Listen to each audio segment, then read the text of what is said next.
Hello pretties, welcome to Vivi. I feel a little defeated right now. This is my second time sitting down to film this video and I'm just been having bad luck today. There was this guy that the street was super quiet and then all of a sudden this guy just comes up and down the street in his little four-wheeler and I'm like, was that necessary? No. Then my dogs have been calm all afternoon and then all of a sudden they start playing super rough, so I had to lock them out. And now here we are. So today I'm doing my spring haul slash low buy no buy update. I am technically in a no buy for the year, and I said technically I did buy a couple of things. I want to talk about that in a little bit. But before we get started, please don't forget to like and subscribe to become a resident of Vivi, and let's get started. I'm gonna make sure I haven't done my teeth because honestly I am loving this look today. It could have been better if I hadn't used one of the products. I'll talk about them later when we get there. If I hadn't used that one product, I think my makeup would have been even better. But yeah, so if you see little like dots on my face, that's what that is. I do have a mix of skincare and like actual makeup products. My skincare products, I don't feel like bringing them up here. I could, I didn't. But regardless, I don't count them towards my no buy. So there is that. So from The Ordinary, I bought the hyaluronic acid for $13. It was a larger bottle from Sephora. I'm looking over there because that's where I have my screen. I also bought the Moroccan oil for $7 and I bought a makeup eraser set from Sephora for $25. It was like mini makeup eraser set. Makeup erasers that comes with 7 of them, so you have one for every day of the week. I really like them. I got the ColourPop Brow Boss Gel in the dark brown. This is the first ever brow product I've ever bought, and I got it because it was supposed to be a soft hold, nothing too crazy, and just helps you like hold your eyebrows in place. I actually don't have it on today, first time that I decided not to, mostly because I know this makeup's not gonna be on all day. It's already almost 5 o'clock. Oh no, never mind, it's 4:15. So I just didn't feel like the need of putting it on when I know it's not. I'm gonna take it off relatively quickly, but I am liking it. I wish it had a slightly tighter hold because my hairs are pretty unruly. Also, the lady that did thread my eyebrows last time, I am not loving them. I feel like she did the art a little too thin for my liking. Overall, it doesn't look terrible, and she did even them out because I do plug them, like the ones that are like kind of like all over the place. I do like to plug them on my own so I don't have to go get them threaded all the time because it is very painful to get them threaded all the time. And I think I had done a little too much on this side, and then she evened them out, and I'm like, I wish I hadn't done that. But again, that's my fault. I should have said something and I didn't at the time. I didn't really like cross my mind. Anyway, I actually had an Ulta gift card, so I didn't actually pay for this with my own money, so I'm counting it as a gift. So I'm putting it down as a 1 cent, even though I should have counted it. I got from Cover FX, I feel like I needed a color corrector. My under eyes are extremely dark. I've mentioned this before, but I feel like because I used to have this one orange, ended up decluttering it to my sister. I just felt like orange was too much, so I ended up getting it in peach, and this is what that looks like. It's a little cricket. Yeah, it's just the way I like put it in my kind of like moves it, but I do like it. I wish it was slightly more pigmented. I wish I was somewhere in between this orange, between this peach and that orange. I feel like there needs to be something like right in the middle. And that's me. But this was $15. Along with this purchase, I ended up getting 3 mini deluxe samples of purchases, which I got the Cover FX powder in translucent light. I actually ended up buying this one, the big one, for the Ulta 21 Days of Beauty. Not this last one, but the one before that. And I ended up returning it because I did not like it. But I have found a way to make it work. I just put it across the perimeter of my face. I don't really need to do that though. So there is that, but it was a mini deluxe sample. There is 1 gram of product, so this is essentially the size of an eyeshadow, so this should go relatively quickly. I honestly just haven't reached for it, so there's that. I have the luminous tinted moisturizer from Cover FX. There's only 0.16 fluid ounces, so it's really too small, except I only worn it once, which is I'm wearing it today. This was honestly super great match for me. I was not expecting it to be such a great match. There's a slight difference in undertone, but it's so close. You can't even tell. Honestly, I didn't even like drag it down my neck, and I don't think you can tell the difference between the two. So I'm super glad about that. Really enjoying it. Again, I've only worn it once. I do like it. Although I do see that it's a little bit drier than what I'm used to, because the tinted moisturizer I use on a daily basis is the one from ColourPop. This one's a little bit drier. I don't know if it's more luminous or not. I don't know about that. But I did like it today, but it didn't play well with my concealer, and I want to talk about that in a second. And then it also came with the setting spray from Curve FX. Today was also the first time I used it. There comes a little ball in here, so you can like make sure you shake it well. And I did. I shook it. It changed colors a little bit. There was like slight white residue on the sides, and it kind of moved. It's not hydrating, which is not what I'm used to. I like really hydrating setting spray. I used the one from ColourPop, and that one's really hydrating, so this was a little different. What upset me though is that because this is my first time using it, I sprayed it to the side to make sure, like, you know, because the first 1 or 2 sprays are gonna be like a little uneven, but by the second spray had a really nice mist, so I was like, ooh, it has a nice mist. So I go on my face and it's just wow. I'm not sure if you guys can tell, but I have like little dots on my, I'm like looking down at the mirror over here, but I have like little dots on my cheeks because it just like lifted all my makeup, foundation, everything. I only have like 2 on this side, but on this one, yeah, it was bad on this side. So frustrated. I ended up having to grab my blush brush and kind of go over it to try to like blend it out and try to put a little more pigment back in there, and yeah, it did not go well. I am not sure, like, I'm gonna try one more time, and if I end up with these little like dots on my face one more time, I don't know what I'm gonna do with this, because in my opinion, not usable. Like, not usable if I'm gonna end up with like dots on my face. But all of these were like free gifts with purchase, so I didn't pay for them, so essentially free. I put it down as 1 cent. All right, moving along. Another free item. My sister recently moved out from her house back to Houston.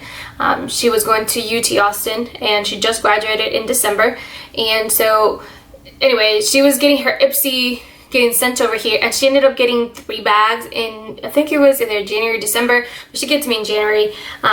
She ended up getting 3 of the same Ipsy bags, and she gave me 1 of them, and it came with this gloss in there. Everything else was skincare, which I was thank glad. But I did get this gloss. It's actually nice. It's not too thick. I don't like that it has too many sparkles on it, but overall, I don't mind it. It's a nice, it's an okay lip gloss, and it's free. So I got it down for 1 cent. I got the e.l.f. Holy Hydration Face Cream, Eye Cream, and Night Cream. If you've been in my channel for any length of time, you will know I love those, and I have repurchased them multiple times, and I will keep repurchasing them multiple times until I can find a more affordable and better recyclable option. Which honestly, with the way my skin is and how dry it is, I don't know that that's ever gonna happen. By the way, I'm like feeling my lips. Like, I'm truly in love with this color. So just, I saw my reflex in the mirror. I'm like, ooh. Love that, love that, love that. Okay, moving along to number 7. So I've been hearing a lot of people say that the number 7 powder is a dupe for the Charlotte Tilbury powder, which everybody says is like really lightweight, and it's really smoothing and velvety, and it's not drying at all. So I decided to get it because I am running out of my e.l.f. one. Let's see, like almost done with it. I already took the little Swiffer out, so I decided to buy another one. And I did repurchase the e.l.f. one because I cannot be without it. But I also bought this one. I mean, if I have 2 powders, I'm okay with it. That's literally, these are all the powders I own. Not worried about it. So I ended up buying it. I do like it. I'm actually wearing it under my eyes today, and it is pretty smooth.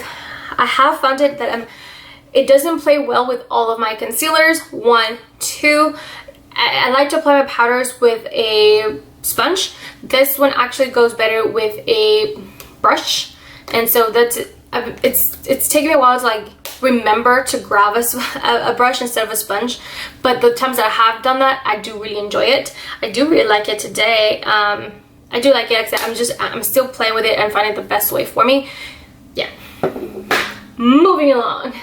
Okay, so I also bought a backup of the Milani Sunkissed bronzer. If you are if you're watching my Deco Panning Project pan, you will know that I am panning the same bronzer. This is my favorite bronzer. This is the bronzer that really turned bronzer around for me, because I did not love bronzer prior to this bronzer, but this is not a spoiler. If you saw my last update, you will see I have this massive pan on it. It is getting to the point where it's getting really thin on the sides. I am going to have to repress it relatively soon, and I really don't want to be without this bronzer. Also, it took me a long time to be able to find a backup of this. I'm a little worried. I don't know about your area, but it's been getting really hard to find it. I was at Ulta the other day. I went to 2 different Ultas, and the spot where this used to be, they removed it, so it's not carried and stored anymore. Shocking. I went to 2 or 3 different Targets, and only one of them had it. And so I'm starting to get a little worried that they're trying to like discontinue it. I hope not, because I really enjoy it. And online, I'm always hearing people raving about this bronzer, like all the time. So I really, really, really do enjoy this bronzer. I do not want to be Reddit. I'm a little worried about that, but I did buy it, and I believe it was $9 for what I got it for. But I'm glad I got it. Glad I got it. Alright, also for Milani, I ended up getting the concealer, because I've been hearing a lot of really good people talk about it. Not of people, I mean, all people are good, but what I mean is, I've been hearing a lot of people talk about how good this concealer is, so I'm just trying to get it. A lot of people say how full coverage it is, and I actually really enjoy the coverage. I don't know that it is full coverage. I'm assuming most people, like I would say like 99% of people have better under eye situations than what I've got going on, and if that's the case, this is probably going to be extremely full coverage for you. For me, it gets actually pretty low. This is the best coverage I have had or seen. There's still a slight shadow. This is just my glasses, by the way, if you guys see that. There is a slight shadow, but it's almost undetectable, which is great. And I love the little lighting that it does under my under eyes. I'm really enjoying it. My only concern with this is that it actually is a little drying, especially compared to the ColourPop Pretty Fresh and the No Filter, because those are the ones that I'm most used to. This is slightly drying compared to that. Also, it dries really quickly, and I'm the kind of person, thanks to Nikki Tutorials, that I like to hold like a minute or 2 before I start like blending my concealer to give myself that extra coverage. Again, most people don't need to do that, but my under eye situation is so extreme that I do need that extra minute of coverage. However, every time I do that, I'm not sure if you guys are going to be able to see this, but there is a slight area right here where it didn't blend well. Like this concealer and the, where it go? And this moisturizer did not blend well, or maybe it was just that I waited too long to dry it, and so it ended up looking a little like rough at the very edges where I was trying to blend it. You can't really tell once I put like the powder, blush, and highlighter. I don't think it's very noticeable, but I could definitely tell. Like I look up close, I'm like, yeah, I can still see it a little bit.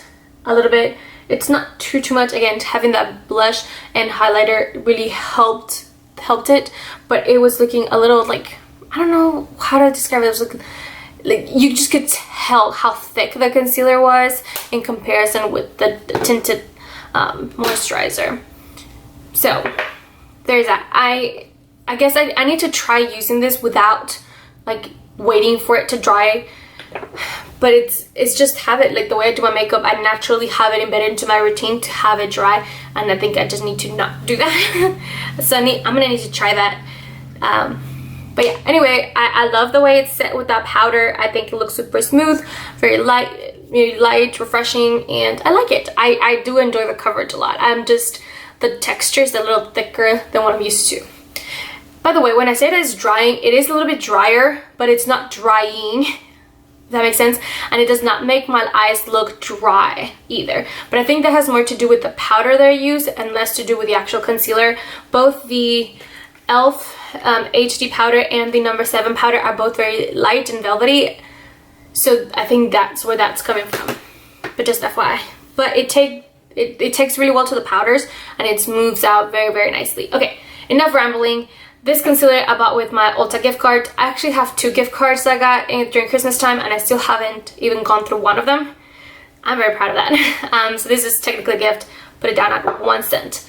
Alright, moving along to the e.l.f. HD powder. As I mentioned, I am running out. I needed to buy a replacement. Not gonna be without my HD powder. Cannot be without my HD powder. Moving along. Okay, so this one is partly a gift. And I say partly, as y'all know, I'm assuming y'all know, but Becca is closing down, And I don't particularly feel any kinds of way about Becca. I haven't really tried too many things from Becca, so I don't have many staple products from them, except for one. I have 2 Becca products, and I think at one point had another Becca product, but I completely used it up and I didn't feel the need to repurchase it. But I have the Becca Opal highlighter, full size, and I have the mini champagne pop. So I repurchased the Opal Becca highlighter because this is by far my absolute favorite highlighter of all time. I'm not gonna really touch this one, but I just wanted to show it to you guys. It's my favorite highlighter. It blends really nicely into my skin tone. It's not too overwhelming. It's really nice. I actually had a gift card though from my from a Secret Santa from my boyfriend's family. His brother happened to my Secret Santa, so he got me a $25 gift card to JCPenney at Sephora, which apparently those gift cards, you cannot use a regular Sephora. You have to go to JCPenney at Sephora. Who knew? Found that out because I really wanted to get the Milk Makeup bronzer, like cream bronzer, but I wasn't able to get it. But anyway, the gift card was for $25, which means I had to pay the rest out of pocket, which was $13, because this is actually worth $38. I wanted to pick it up because I was seriously debating like returning this and getting it at the Ulta 21 Days of Beauty, but they ran out. They sold out, and I wasn't able to get it at that time. But I'm glad I did not return it on, and I did end up getting it pretty early on. I'm glad I have it. I don't know what I would do without Opal. I don't have anything. The shade is so unique, I feel like. I know that Kelly said that, I have it here. Kelly Gooch, she said that this right here, Zuma, is a close. I don't think so. I think this is more golden, and Opal is really more champagne, and I think it just blends into the skin a little better. I like that that one can be toned down a little bit more, so I do still like the Becca better. But this, and I still have another full size. See, I have another full-size one. This will last me plenty of time, so yeah, I'm not worried about it. I'm gonna have it for many years to come. I'm happy with that. While I was there though, I was buying this duo from Rare Beauty that I've been looking for since November, and it's been sold out since November.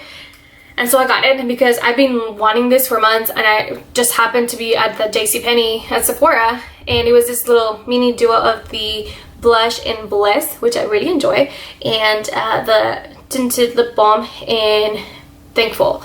These are both categories that I should not be purchasing for, so this one was, I feel like, an actual fail on my book, but at the same time I've been wanting them so badly, and it was $15 to get both of them. I'm glad I got them. I'm glad I got them, and I am not sad about it. So there's that. Okay, moving along. That one I did have to pay for. The gift card was long gone. Talk about it. Oh, last thing. Actually, I have 2 more things. 3 more things. I ended up repurchasing the ColourPop Pretty Fresh Setting Mist and their primer. Again, I had the Ulta gift card, so didn't have to pay for anything out of pocket. And while I was there, I did also buy the e.l.f. curler because I didn't know when I had a Japanese going for I think like 2 or 3 years, and it was just falling apart. So I got a new one. It was $5, and I like it. It works fine. It's an eyelash curler. Nothing special. Overall, it says here that I spent a total of $150, roughly $150 worth of like makeup, skincare, and all that stuff. I don't think it was actually that much that I actually spent. I think like what I was actually makeup that I spent was a little closer to the $50 mark. Regardless, I am not mad about it. Yes, I bought some things that I wasn't supposed to buy, but I don't feel like I went over like crazy with my stuff. And most of the things were things that I needed. A lot of them were purchases, and I'm okay with that. Overall, I still feel like I am doing really good in my no buy. I just really have to keep in mind to not buy any eyeshadows and lip products, blushes, and things like that. So yeah, this was the only one where I'm like, yeah, probably I failed that no buy. Everything else I'm like, yeah, I'm still good. But this one's, yeah. Oh, technically this lip gloss too. But again, I didn't pay for this lip gloss. It was gifted to me. Alright, that's it. Please don't forget to like and subscribe, and I'll see you in the next one. Bye, guys.